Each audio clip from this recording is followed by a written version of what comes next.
దేవునికి మహిమ కలుగునుగాక. దేవునికి స్తోత్రములు, కోటాన కోట్ల స్తోత్రాలు చెల్లిస్తున్నాము.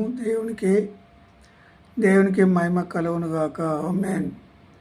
దేవుడు సమస్త మానవులను సృష్టించాడు. దేవుడు సమస్త మానవులను సృష్టించిన దేవుడు. కానీ మానవులమైన మనం ఏం చేస్తున్నామంటే ఈ సృష్టిలో ఉన్న వాటికి సాగిలపడుతున్నాం. సృష్టిలో ఉన్న వాటికి మనం సాగిలపడుతున్నాం. దేవుడు ఏమంటున్నాడు? నేను జీవం గల దేవుడను,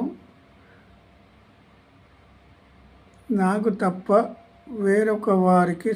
వేరొకరికి సాగిలపడకూడదు అని సృష్టించిన సృష్టికర్తే మానవులందరికీ బోధిస్తున్నాడు, చెప్తున్నాడు. కానీ మానవులు ఏం చేస్తున్నాము? నాటి నుండి నేటి వరకు ఏ విగ్రహానికైనా ప్రాణం పోశాడా? ఏ బొమ్మకైనా ప్రాణం పోశాడా మానవుడు? నాటి నుండి నేటి వరకు. గుళ్ళు గోపురాలు కట్టడం కాదు. గుళ్ళు కట్టడానికి ముందు ఏం చేయాలి? ప్రాణం పోయాలి.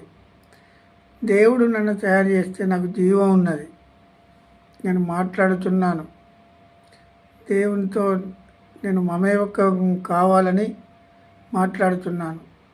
నాకు ప్రాణం పోసింది ఎవరు అనేది కావాలి.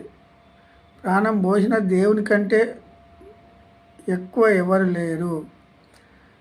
ఇప్పుడు తన రూపాన్ని తాను చెక్కుకున్నాడా ఎవరైనా?